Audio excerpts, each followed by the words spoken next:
नमस्ते दोस्तों। आज हम डिस्कस करेंगे बिहार स्पेशल का ज्योग्राफी। जो मैंने एक सीरीज शुरू किया है उसमें आज तीसरा लेक्चर है। आज भी हम डिस्कस करेंगे कल का ही लेक्चर को कंटिन्यू करते हुए बिहार का भूगर्भिक संरचना। कल भी मैंने डिस्कस किया था भूगर्भिक संरचना, इसके कुछ महत्वपूर्ण पॉइंट बचे हुए रह गए थे जो आज हम डिस्कस करेंगे। इसमें कुछ महत्वपूर्ण पॉइंट है, जैसे कि पहला पॉइंट है बिहार राज्य के भूवैज्ञानिक संगठन में प्री कैम्ब्रियन चट्टान से क्वाटरनरी चट्टान समूह का योगदान बिहार में सबसे अधिक है। ये दो प्रकार के चट्टान सबसे ज्यादा पाए जाते हैं बिहार में। ठीक है, बिहार का जलोढ़ मैदान संरचनात्मक दृष्टि से नवीनतम संरचना का अभी भी ये निरंतर बनता ही जा रहा है, मतलब नवीन अवस्था में है। जबकि जो दक्षिणी बिहार है वो सीमांत पठारी प्रदेश में आर्कियन चट्टानें मिलती है। दक्षिणी बिहार में आर्कियन चट्टानें मिलती है और बाकी बिहार में जो है नवीनतम संरचना मिलता है। ठीक है, देखते हैं इसमें भूगर्भीय संरचना की दृष्टि से बिहार में 4 स्पष्ट धरातल देखे जाते हैं। तो उत्तर के जो क्षेत्र हैं, उत्तरी क्षेत्र में यहाँ पे देखे जाते हैं टर्शियरी चट्टान होते हैं, और गंगा के मैदान में, ये गंगा का मैदान है, प्लीस्टोसीन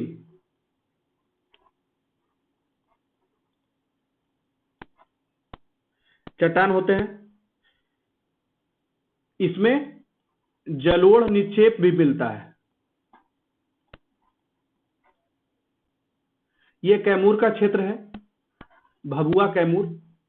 इस क्षेत्र में बिंद चट्टान, चूना पत्थर और बलुआ पत्थर मिलता है।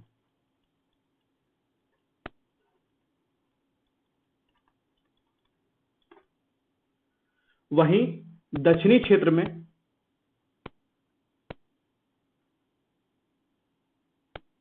यह है हमारा दक्षिणी क्षेत्र, जिसमें गया, नवादा, जमुई जैसे क्षेत्र पाए जाते हैं। यहां मुख्यतः सीमांत पठारी क्षेत्र है,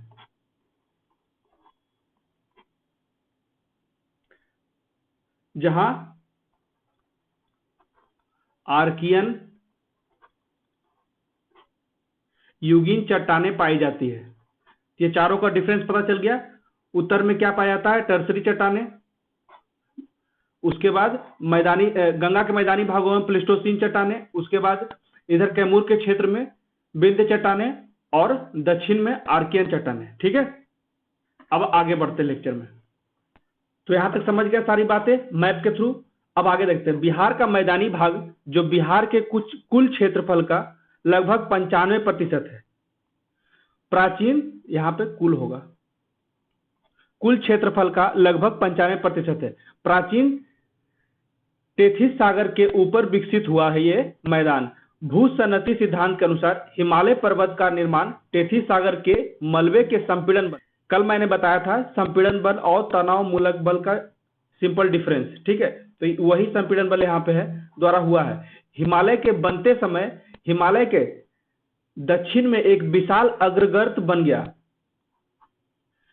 इस विशाल अग्रगर्त में गोंडवाना लैंड के पठारी भाग से निकलने वाली नदियों ने अपने द्वारा लाए गए अवसादों का निक्षेप किया, वहां जमा किया, और इसी में प्लीस्टोसीन काल में गंगा की मैदान का निर्माण हुआ। ठीक है, यहाँ पे अग्रगर्त बन गया जिससे कि नदियों द्वारा निक्षेपण किया गया अवसादों का, और इसी से मैदान का संरचना का विकास हुआ। बिहार के मैदानी भाग असंगठित महीन मृत्तिका, गार्ड एवं विभिन्न कोटि के बालू कणों जैसे अवसादों से निर्मित है, जहां बजरी और गोलास्म के साथ अवसादों के सीमेंटीकरण के कारण मिट्टी के अधोस्तरीय संस्तरों में प्लेट जैसी संरचनाएं विकसित हो गई है। इन पटलों की उपस्थिति ने मैदान के भूमिगत जल प्रवाह को एक विशेष चरित्र प्रदान किया गया। मेनली ये भूमिगत जल, ग्राउंड वाटर के लिए महत्वपूर्ण भूमिका निभाता है। ठीक है, संपूर्ण बिहार के मैदानी भाग में जलोढ़ की गहराई एक समान नहीं है, ये कल भी मैंने बताया था। गंगा के दक्षिणी स्थित मैदान में जलोढ़ की गहराई पहाड़ियों के निकट अपेक्षाकृत कम है, इसलिए इसके पश्चिम की ओर बढ़ने पर जलोढ़ की गहराई बढ़ती जाती है। जैसे जैसे हम, ये बिहार का मैप है, जैसे जैसे हम पश्चिम की ओर बढ़ते हैं इधर गहराई बढ़ती जाती है, इधर गहराई कम होती है। ठीक है। इस दक्षिणी मैदान में सबसे गहरे जलोढ़ बेसिन की स्थिति बक्सर तथा मोकामा के मध्य उपलब्ध है। 25 डिग्री उत्तरी अक्षांश उत्तर की तरफ जलोढ़ की उच्चतम गहराई देखी जाती है। इन क्षेत्रों में आधार शेल के ऊपर जलोढ़ 100 मीटर से 600 मीटर तक गहरा होता है। डुमराव, आरा, बिहटा और पुनपुन को एक काल्पनिक रेखा से मिलाया जाए तो इसके समांतर स्थित हिंज रेखा, ये याद रखिएगा कि हिंज रेखा कहाँ पे बनती है, तो ये डुमराव हो गया, आरा हो गया, बिहटा और पुनपुन, इन क्षेत्रों को हिंज रेखा कहते हैं के समीप जलोढ़ की गहराई अचानक 300-350 से लेकर 700 मीटर तक बढ़ जाती है। यह क्षेत्र की सामान्य संरचनात्मक विशेषताओं से संबंधित है। आगे का पॉइंट है, मुजफ्फरपुर तथा सारण के मध्य जलोढ़ बेसिन की अधिकतम गहराई। अब मुजफ्फरपुर कहाँ पे है ये देख लेते हैं। ये है मुजफ्फरपुर, यहीं पे सारण है, यही दो क्षेत्रों की अभी बात हो रही थी कि मुजफ्फरपुर सारण के मध्य जलोढ़ बेसिन की अधिकतम गहराई, यहाँ पे जो जलोढ़ बेसिन की अधिकतम गहराई है 1000 से लेकर 2500 मीटर तक है। ठीक है। 25 डिग्री उत्तरी अक्षांश के दक्षिण तथा 86 डिग्री देशांतर के पश्चिम में स्थित गंगा के मैदान में जलोढ़ की गहराई अपेक्षाकृत कम होती है। हरिहरगंज, औरंगाबाद तथा नवादा, ये हमारा दक्षिणी क्षेत्र है। औरंगाबाद थोड़ा इस साइड में आता है, साउथ वेस्ट साइड में आ जाता है। नवादा दक्षिणी क्षेत्र के सीमांत क्षेत्रों में जलोढ़ स्थलाकृति पर्याप्त स्थानिक अंतर को अभिव्यक्त करता है। इन क्षेत्रों में स्थित आर्कियन, नवांशाई तथा बेनियन भूदृश्यों का कोई व्यापक प्रभाव जलोढ़ की गहराई पर नहीं पड़ता है। बिहार के पश्चिमी चंपारण उत्तरी क्षेत्र में है और पूर्णिया जिले में शिवालिक का हिस्सा दिखाई देता है, जिसकी चट्टानें टर्सरी काल के अंतिम चरण में निर्मित हुई। यह मुख्यतः अपसादी चट्टानें होती है, सेडिमेंट्री रॉक्स। ठीक है। ये जमा होकर बनती है, जो अवसादों से बनता है, अवसाद से जमा होकर ये चट्टानें बनती है। बहुत लंबे समय इसमें इसका निर्माण होता है। बिहार में अवस्थित सीमांत पठारी प्रदेश छोटा नागपुर पठार का हिस्सा है। यह पठार पूर्वी कैम्ब्रियन काल में निर्मित हुआ। मध्य प्रदेश तथा उत्तर प्रदेश में विंध्य काल के जो शैल समूह मिलते हैं उन्हीं का पूर्वी विस्तार बिहार के पश्चिमी क्षेत्रों में उपलब्ध है। इन्हें कैमूर का पठार कहते हैं, जिसका फिगर अभी मैंने बताया था। यह प्राचीन अवसादी ग्रीटी से लेकर सूक्ष्म कणीय बालुकाष्म शैल, प्लेस्टोसीन, बलुआही गाद शैल, चूना पत्थर शैल से तथा क्वार्टजाइट, ब्रेशिया, पर्सेलेनाइटस शैलों से निर्मित होता है। इसे एक बार पढ़ लीजिएगा, ज्यादा याद रखने की जरूरत नहीं है। रासायनिक परिवर्तन के अंतर्गत चूना पत्थर के शैल रबेदार, ये क्रिस्टलाइन फॉर्म में होते हैं।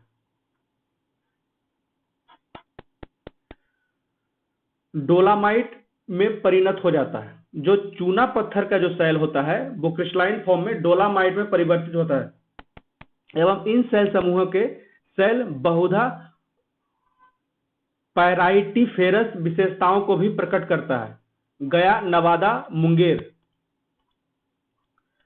बांका जिला में ग्रेनाइट, नीस, सिस्ट, क्वार्टजाइट से बने आर्कियन चट्टान दिखाई देते हैं। कई जिलों में क्वार्टजाइट के अलावा स्लेट और फिलाइट, ये याद रखिएगा। जो हमारा दक्षिणी बिहार है यहाँ पे ग्रेनाइट, नीस पाया जाता है और क्वार्टजाइट से बने हुए आर्कियन चट्टान दिखाई देते हैं। कई जिलों में क्वार्टजाइट के अलावा स्लेट और फिलाइट भी दिखाई देता है। ये डायरेक्ट क्वेश्चन पूछ जाता है कभी कभी यूपीएससी। बिहार का मैदानी भाग हिमालय के प्रवर्तन से प्रभावित रहता है। तृतीय कल्प के भू संचलनों, अर्थ मूवमेंट, ठीक है, के प्रभाव से गंगा का अवसंबलित बेसिन और भी गहरा हो गया भू संचलन के कारण, तथा ये जो बेसिन का आकार होता है, अवसंबलित बेसिन में प्रवाहित होने वाली नदियों द्वारा अवसादों का निक्षेप होते रहने से वर्तमान जलोढ़ मैदान बनता गया है। ये पहले भी डिस्कस कर चुके हैं हम लोग। वर्तमान जलोढ़ के नीचे छिपे भ्रंश भी टेक्टोनिक प्लेट टेक्टोनिक पढ़ाएंगे आगे, उसी में ये क्लियर हुआ कि विवर्तनिकी क्या होता है, प्लेट विवर्तनिकी क्या होता है। विवर्तनिकी घटनाओं के प्रमाण है जिनसे यह क्षेत्र प्रभावित होता है। संरचनात्मक घटनाओं में अंतिम उल्लेखनीय घटना प्लेस्टोसीन काल से संबंधित है, जब राजमहल की पहाड़ी और शिलोंग पठार का मध्यवर्ती भाग धंस गया, जिस पर गंगा नदी बंगाल की खाड़ी की ओर प्रवाहित होने लगी। तो ये हमें याद रखना है कि राजमहल और शिलोंग का पठार जब उसका हाइट घट गया, धंस गया और एक घाटी की तरफ बन गया, जिससे कि गंगा नदी बंगाल की खाड़ी में प्रवाहित होने लगी। ये था हमारा पूरा भूगर्भीय संरचना का जो भी पॉइंट बचा हुआ था मैं डिस्कस कर दिया बीपीएससी के लिए। यूपीएससी के लिए तो और भी अभी अच्छे से पूरा फिजिकल जियोमॉर्फोलॉजी पढ़ना होगा। बीपीएससी के लिए बिहार स्पेशल में ज्योग्राफी का प्रयास किया हूं कि पूरा पॉइंट कवर हो जाए। कल हम लोग पढ़ेंगे प्राकृतिक विभाजन और उत्तर का शिवालिक पर्वतीय एवं तराई क्षेत्र, जो बिहार के लिए बहुत इंपॉर्टेंट है। तो प्लीज मेरे वीडियो को देखते रहिए, ज्यादा लाइक कीजिए, शेयर कीजिए, कमेंट कीजिए और सब्सक्राइब कीजिए। Thank you so much.